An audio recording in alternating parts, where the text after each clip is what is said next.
Ladies and gentleman, ಹುಟ್ಟಿ ಬೆಳೆದ ಮನೆಗೆ ಬೀಗ ಹಾಕಿದ್ದಾರೆ. ಕುಟುಂಬದವರು ನಮ್ಮನ್ನ ಒಳಗಡೆ ಬಿಡ್ತಾ ಇಲ್ಲ ಅಂತ ಮಾಜಿ ಸಚಿವ ಸಿಪಿ ಯೋಗೇಶ್ವರ್ ಅವರ ಪುತ್ರಿ ನಿಶಾ ಯೋಗೇಶ್ವರ್ ಇತ್ತೀಚೆಗೆ ಸಾಮಾಜಿಕ ಜಾಲತಾಣದಲ್ಲಿ ಭಾವುಕರಾಗಿ ಈ ವಿಡಿಯೋವೊಂದನ್ನು ಹಂಚಿಕೊಂಡಿದ್ರು. ಇದರ ಬೆನ್ನಲ್ಲೇ ಇದೀಗ ಸಿಪಿ ಯೋಗೇಶ್ವರ್ ಮಗಳ ವಿರುದ್ಧ ಆರೋಪವನ್ನ ಮಾಡಿದ್ದಾರೆ. ಹಾಗಾದ್ರೆ ಮಾಡಿರುವಂತಹ ಆರೋಪವಾದ್ರೂ ಏನು ಅನ್ನುವಂತಹದನ್ನ ನೋಡ್ತಾ ಹೋಗೋಣ. ವೀಕ್ಷಕರೇ, ನೆಲ ಜಲ ಭಾಷೆಗಾಗಿ ಪ್ರಾಮಾಣಿಕ ಪತ್ರಿಕೋದ್ಯಮ. ನೀವು ನೋಡ್ತಾ ಇದ್ದೀರಾ ಫೋಕಸ್ ಟಿವಿ. ನಾನು ನಿಶ್ಚಿತ. ಮಾಜಿ ಸಚಿವ ಹಾಗೂ ಚನ್ನಪಟ್ಟಣದ ಶಾಸಕ ಸಿಪಿ ಯೋಗೇಶ್ವರ್ ಮತ್ತು ಅವರ ಮೊದಲ ಪತ್ನಿಯ ಪುತ್ರಿ ನಿಶಾ ಯೋಗೇಶ್ವರ್ ನಡುವಿನ ಕೌಟುಂಬಿಕ ಕಲಹ ಹಾಗೆ ರಾಜಕೀಯ ಕಲಹ ಬೇದಿಗೆ ಬಂದಿದ್ದು, ನಿಶಾ ಅವರು ತಮ್ಮ ತಂದೆಯ ವಿರುದ್ಧ ತೀವ್ರ ಆಕ್ರೋಶವನ್ನ ವ್ಯಕ್ತಪಡಿಸಿದ್ದಾರೆ. ನಿಶಾ ಯೋಗೇಶ್ವರ್ ಅವರ ಪ್ರಕಾರ ಅವರು ಕೇವಲ 10 ರಿಂದ 13 ವರ್ಷದವರಿದ್ದಾಗ ಅವರ ತಂದೆ ಅಂದ್ರೆ ಸಿಪಿ ಯೋಗೇಶ್ವರ್ ತಮ್ಮ ಮೊದಲ ಕುಟುಂಬವನ್ನ ಕಡೆಗಣಿಸಿ 2ನೇ ಸಂಸಾರವನ್ನ ಆರಂಭ ಮಾಡಿದ್ರು. ಈ ವಿಷಯ ತಮಗೆ ಪತ್ರಿಕೆಗಳ ಮೂಲಕ ತಿಳಿಯುತ್ತೆ ಹೊರತು ತಂದೆ ನೇರವಾಗಿ ನಮಗೆ ಹೇಳಲಿಲ್ಲ.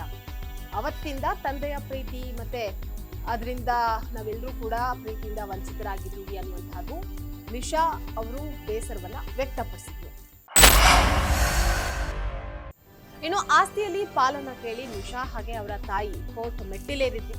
ಇದೇ ವಿಷಯವಾಗಿ ಸಿಪಿ ಯೋಗೇಶ್ವರ್ ಅವರು ತಮ್ಮ ಮಗ ಶ್ರವಣ್ ಹೆಸರಿನಲ್ಲಿ ಮಗಳು ನಿಶಾ ಹಾಗೂ ಮೊದಲ ಪತ್ನಿಯ ವಿರುದ್ಧ ದೂರನ್ನ ದಾಖಲು ಮಾಡಿದ್ರು. ಆದ್ರೆ ಮಗ ಶ್ರವಣ್ ನನ್ನ ಗಮನಕ್ಕೆ ತರದೆ ನನ್ನ ಸಹಿನ ಫೋರ್ಜರಿ ಮಾಡಿ ತಂದೆಯೇ ನನ್ನ ಹೆಸರಿನಲ್ಲಿ ಅಕ್ಕ ಮತ್ತು ತಾಯಿಯ ವಿರುದ್ಧ ದೂರನ್ನ ನೀಡಿದ್ದಾರೆ ಅಂತ ತಂದೆಯ ವಿರುದ್ಧವೇ ದೂರನ್ನ ನೀಡಿದ್ರಿಂದ ವಿವಾದ ಮತ್ತಷ್ಟು ದೊಡ್ಡದಾಗಿತ್ತು. ನಿಶಾ ಯೋಗೇಶ್ವರ್ ಅವರಿಗೆ ರಾಜಕೀಯಕ್ಕೆ ಬರಬೇಕು ಅನ್ನುವಂತಹ ಆಸೆ ಇತ್ತು. ಈ ಹಿಂದೆ ಅವರು ಕಾಂಗ್ರೆಸ್ ನಾಯಕರನ್ನ ಭೇಟಿಯಾಗಿ ಪಕ್ಷ ಸೇರೋದಕ್ಕೆ ಒಲವನ್ನ ತೋರಿದ್ರು.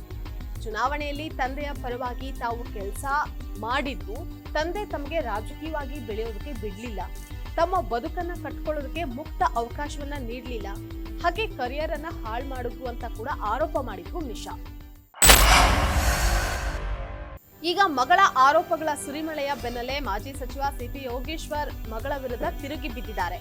ನಿಶಾಳ ತಾಯಿಗೆ ಡೈವರ್ಸ್ ಕೊಟ್ಟು 25 ವರ್ಷಗಳೇ ಕಳೆದು ಹೋಗಿದೆ.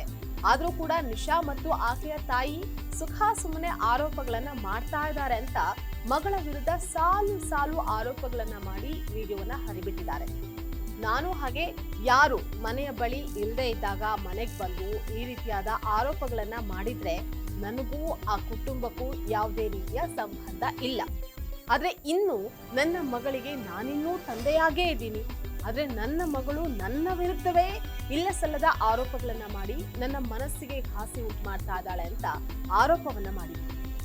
ಸೈನಿಕನ ಕುಟುಂಬ ಕಲಹ ಯಾವಾಗ ಸಹಜ ಸ್ಥಿತಿಗೆ ಬರುತ್ತೆ ಅನ್ನುವಂತಹ ಚರ್ಚೆ ಚನ್ನಪಟ್ಟಣದ ವಿಧಾನಸಭಾ ಕ್ಷೇತ್ರದ ಜನರ ಬಾಯಲ್ಲಿ ಚರ್ಚೆ ಆಗ್ತಾ ಇದೆ.